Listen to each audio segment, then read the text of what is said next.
देर नहीं टिकता, जल्दी निकल जाता। हाँ, उसे ज्यादा समय। कंजूस जानते हो? लोभी। अच्छा, लोभी से कंजूस से हमें एक कथा याद आई। एक आदमी था, उसका नाम था दानचंद। अच्छा, दरअसल दानचंद नाम भर था, काम का नहीं था। महाकंजूस, 1 रुपया खर्च ना करे। कोई गए कथा सुन, अरे बोले होगा कथा, कौन का खर्चा हो जाएगा, पैसा चला जाएगा। नाम था उसका दानचंद। लोगों ने हास्य में ही उसका नाम दानचंद रख दिया, जानबूझकर। दानी चाचा, दानी चाचा, दानचंद। एक दिन घरवाई ने कहा कि कथा तो सुनते नहीं, पूजा पाठ करते नहीं, कम से कम गंगा जी सवारे। अच्छा, गंगा जी उसके घर से महाराज 12 किलोमीटर दूर थी। कौन पैसा लगना है, पैदल चले जाओ, ज्यादा कंजूसी है तो मत वाहन पकड़ना। अच्छा, कंजूस दानचंद ने सोचा ये बढ़िया है, पैसा ऐसा देंगे नहीं, पैदल नहाए। अब घरवाई कहती है, पत्नी की बात ज्यादा लोग मानते, पत्नी जैसा कहते पति वैसे ही करे। पहले लोग गुरु जी की और साधुओं की बात मानते, आजकल पत्नी का चल चला है। हाँ, जो ताली बजा रहे समझ जाओ इनकी पत्नी की चला रही घर है। जो अच्छा, ये ज्यादा बजा रहे मतलब ये बहुत प्रताड़ित है। जो ज्यादा बजाए तो समझना प्रताड़ित है। अच्छा, पहले लोग जो है भूत प्रेतों से ज्यादा प्रताड़ित रहते थे, आज भी है, पर ज्यादातर अब आजकल पत्नी प्रताड़ित मिलते हैं।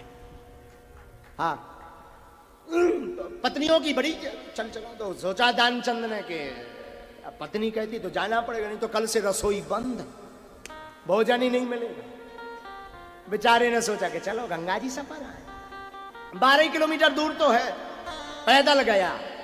अब पैदल गया तो गंगा घाट में पहुंचा तो देखा कि हर जगह पंडा बैठे, पंडित जी तिलक लगाए, संकल्प पढ़ रहे, ओम ब्रह्म विष्णु विष्णु विष्णु श्रीमद् भगवतो महापुरुष विष्णु।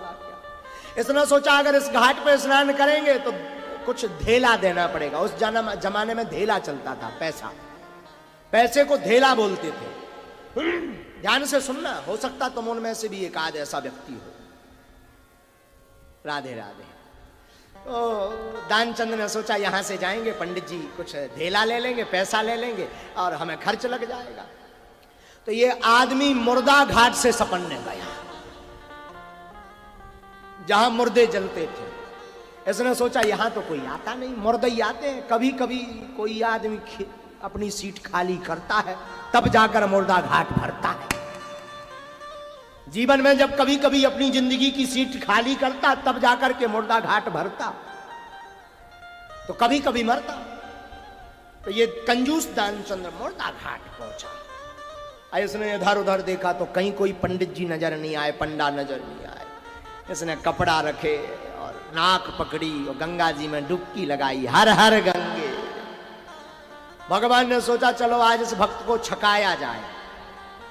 सो भगवान शंकर जी ने एक पंडा का रूप धारण किया, और जब तक सेठ जी ने हर हर गंगे करी तब तक भगवान उतई पे पंडा बन के प्रकट हो गए। बोले जजमान कल्याण हो। उसने जाम गंगा जी में स्नान किया, अगल बगल देखा, आवाज आई कहीं से, और जब देखा तो सामने पंडा जी। बोले आप इधर कैसे? ये तो मुर्दा घाट है, ये तो कंजूस था कि भाग जाए। बोले आप इधर कैसे? शंकर जी बने हुए पंडा जी बोले हम तो हर जगह संतोषी ब्राह्मण हैं, यहीं पड़े रहते। कभी कभी कोई व्यक्ति यहां स्नान करने आता, जब कोई मर जाता तो 2-2 साल का राशन हमें दे जाता, हमारा काम चलता। हम संतोषी ब्राह्मण हैं। इसने सोचा, सुना 2 साल का राशन, बोले हम तो ना दे 1 दिन का। तो पंडा जी बोले हमें क्या लेना, मत दीजिए, आपकी इच्छा है, जजमान की इच्छा के ऊपर है, यजमान कितना देवे, पर कुछ देना तो पड़ेगा, गंगा स्नान किए तो नियम है। सेठ दानचंद, कंजूस दानचंद बोला है नहीं। बोले उधार चल जाएगा। बोले जे ठीक है, बाद में आएगा सो बाद में देखा जाएगा। कंजूस दानचंद बोला 1 धेला हम आपको उधार में दे रहे हैं, उधार कर दो, बाद में चुका दे। भगवान बोले हमें स्वीकार है। भगवान ने संकल्प पढ़वाया, इसने संकल्प किया, इसने जल्दी जल्दी सपरो उठाए कपड़ा और घर को भागा। इसने सोचा ये बढ़िया रहा, उधारी का मामला है, चुक जाएगा तो चुक जाएगा, देखा जाएगा। घर आया, घरवाई ने पूछा पत्नी ने, गंगा स्नान हो गए? हाँ बढ़िया से हो गए, बस एक धेला खर्च हो गया। कैसे? पंडा जी। ये बात कर ही रहा था, पूरी बात पत्नी को बताई नहीं, तब तक बाहर आवाज आई, जजमान का कल्याण हो। तो सेठ ने कहा जाओ जरा देख कर तो आओ कौन आया है। और जब बाहर आए तो पत्नी से पंडा जी बोले, सेठ जी कहाँ है? वो हमें एक धेला देने का संकल्प दे आए, उनसे कहिए कि वापस दे। सिटानी आई भीतर, तो बोले आपने कोई गंगा जी के पंडा जी को एक धेला देने को कहा था। सेठ बोला कहा तो था। बोले आ गए? बोले आ गई इतनी जल्दी? बोले हाँ वो तो आ गए। इसने आओ देखा ना था। बोले एक काम कर, जल्दी जा और वापस जाकर के कह दे पंडा जी को सेठ जी बीमार हो गए। तो पत्नी का झूठ क्यों बोलूं? अरे बोल एक धेला बचा ले जा। अब पत्नी गई, पत्नी करे भी क्या बेचारी, भागती हुई गई। भागती हुई वापस गई तो बाहर आकर के पंडा जी से बोली महाराज, और दरअसल सेठ जी की तबीयत खराब हो गई गंगा स्नान के बाद, तो वो लेटे हैं। तो पंडा जी ने कहा राम राम राम, वो गुरु किस काम का, जजमान बीमार पड़ा हो गुरु भाग जाए। तो बोले हम भागने वाले नहीं, एक काम करो तुम सेठ जी से कह देना चिंता ना करें, जब तक यजमान ठीक नहीं हो जाते तब तक हम यही रहेंगे। एक काम करो, तुम्हें कुछ नहीं, तुम तो भोजन का सामान दे दो, बस उतने से काम चलेगा। अब पत्नी भीतर आई, सेठ जी बोले क्या हुआ? बोले वो तो कह रहे हम यहीं रहेंगे, जब तक सेठ जी यानी तुम बीमार हो तब तक भगवान यहीं रहेंगे वो पंडा जी, और कह रहे कि रोज के खाने का दे दो, हम बनाते खाते रहे। सेठ बोला ये और नहीं आफत है। सेठ बोला एक काम करो, जाओ कह दो सेठ जी मर गए। मर गए? बचने का ऐसा थोड़ी है, इतना थोड़ी कह, अरे बोल कह दे एक ढेला बचाना है, कह दे जा मर गए। अब पति ज्यादा ललकारने लगा तो बेचारी पत्नी करती भी क्या। तो पत्नी ने आकर कहा, सेठानी ने आके कहा पंडा जी से कि महाराज सेठ जी मर गए, और रोने लगी। भगवान बोले अरे राम राम राम राम राम, मर गए? वो गुरु किस काम का, सेठ मर गया हो अंतिम संस्कार में सम्मिलित ना हो, वो गुरु किस काम का? बोले अब तो हम अंतिम संस्कार है। तो पत्नी बोली नहीं नहीं नहीं नहीं नहीं। अरे बोले तुम चिंता ना करो, अच्छा एक काम करो तुम भीतर की तैयारी करो, हम गांव के लोगों को बुलाए। और सेठानी जब तक मनाई करती रही तब तक भगवान ने अमिट रूप प्रगटे ते ही काला, भगवान ने अनेक रूप बनाया, घर घर जाके कह दिया कि सेठ जी दानचंद मर गए। और गांव के लोग जुड़ के आए, और सेठ जी परे ऊपर से सफेद कपड़ा उड़ा दो सेठानी ने कि मरे जैसे लगे। तो सेठानी ने कहा भी एक काम करो, अब भी हकीकत बता दो, एक धेला दे दो, क्या बिगड़ जाएगा। सेठ जी बोले नहीं चुप, हम मर गए। और सेठ पर लेट गया। सेठानी ने ऊपर से सफेद चादर लगा दिया, तनक सो गुड़ लगा दो, सो माछी भिनक मक्खी। अब गांव के आए, ठटरी बनाई गई शमशान लकड़ी की जिस पर लिटाया जाता सौ को। अब सेठ जी को उठाने लगे तो सेठानी रोने लगे, नहीं मरे मत ले जाओ, नहीं मरे मत ले जाओ। गांव के बोले जाने वाला तो चला ही गया, ये तो तुम्हारा भ्रम है, मोह है, प्रेम ज्यादा है इसलिए नहीं छोड़ रहे, छोड़ो। और सेठानी सख्त बोले नहीं मरे जिंदा है, मत ले जाओ। गांव के बोले ये तो तुम्हारा मोह है, प्रीति ज्यादा है इसलिए ले चलो। भगवान सोचने लगे आदमी बड़ा विचित्र है, धन्य सेठ मर चाहे गया पर एक धेला नहीं दे रहा।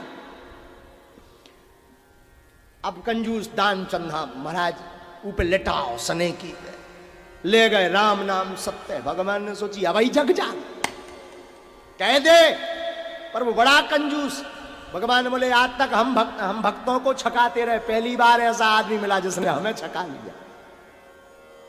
अब महाराज बड़ी बात तो सुनिए, वो दानचंद्र मरघटा पहुंच गया, घरवाई घर पर रोती रही तो गांव की औरतों ने पकड़ लिया, बोले मत जाओ। वो बोली नहीं जाना, वो जिंदा है, मर देंगे, बार देंगे, जला देंगे। तो गांव की लोग आई बोली, स्त्री औरतें बोली बरना तो है, मर गए। बोली नहीं मरे। अरे बोली यही तो मोह है तुम्हारा, चुप बैठ, शांत बैठ घर पर। सेठ जी सच में जिंदा थे। अब महाराज पहुंचे, गांव के लोग पहुंचे, सब क्रियाक्रम करवाया गया, तैयारी करवाई गई, सब तैयार है। सेठ कंजूस दानचंद्र बड़ा कंजूस। अब भगवान ने देखा आग लगने वाली पर ये जग नहीं रहा है जिंदा। भगवान ने कहा यार बड़ा विचित्र मिला। तो भगवान ने सोचा, भगवान ने सबको कहा भैया रुको, हम जरा इसके कान में एक मंत्र दे दें। भगवान कान के पास पहुंचे, बोले सेठ जी हमें पता है तुम जिंदा हो, एक काम करो जग जाओ। सेठ ने धीरे से ऐसे देखा, एक आंख खोल के, और देखा वही पंडा जी से, फिर आंखें बंद कर ली, फिर मर गया। भगवान कान में बोले आया हूं बैकुंठ से, आया हूं बैकुंठ से, तुमसे नाता जोड़। भगवान बोले हम बैकुंठ से आए तुमसे नाता जोड़ने के लिए। सेठ जी ने सोचा अरे जी तो भगवान आए, और भगवान आए जहां इतना सुना सो उसने फिर आंखें खोली और धीरे से देखा सो वही पंडा जी फिर नजर आए, सो फिर आंख बंद कर। भगवान फिर बोले आया हूं बैकुंठ से, तुम हित नाता जोड़, मांग ले वरदान कछु। भगवान बोले कछु वरदान मांगो। सेठ जी ने सोचा भगवान होंगे तो ठीक है, तो बोले महाराज और कछु नहीं चाहने, ढेला दीजो छोड़। जो एक ढेला हमने आपको दिया था वो छोड़ दो। भगवान बोले मैं भाड़ में जाओ, छोड़ दो, जग जाओ। और महाराज वो मंत्र दिया और भगवान प्रकट भय, और जहां प्रकट भय सो सेठ जी तुरंत कपड़ा पड़ा हटा के बैठ गए। गांव के डर गए, बोले भूत आ गया, भूत आ गया, भगे गांव के। अब भगवान समझाए भूत नहीं, जो सेठ जी हैं कंजूस दानचंद्र। बोले नहीं हम नहीं मानते। सेठ जी का हाथ पकड़ा, घर पे लेके आए, घरवाई सेठानी ने प्रणाम किए। सेठ जी बोले, भगवान बोले कहो कैसी रही? सेठ जी बोले ठीक रही। सेठ जी पूछने लगे तुम बताओ महाराज कैसी रही? भगवान बोले तुम्हारे जैसो भक्त आज तक नहीं मिलो। बोले क्यों? बोले कंजूस बहुत देखे पर तुम्हारे जैसा कंजूस नहीं देखा। मरने को चाहे तैयार रहा पर एक धेला दान नहीं दिया। ध्यान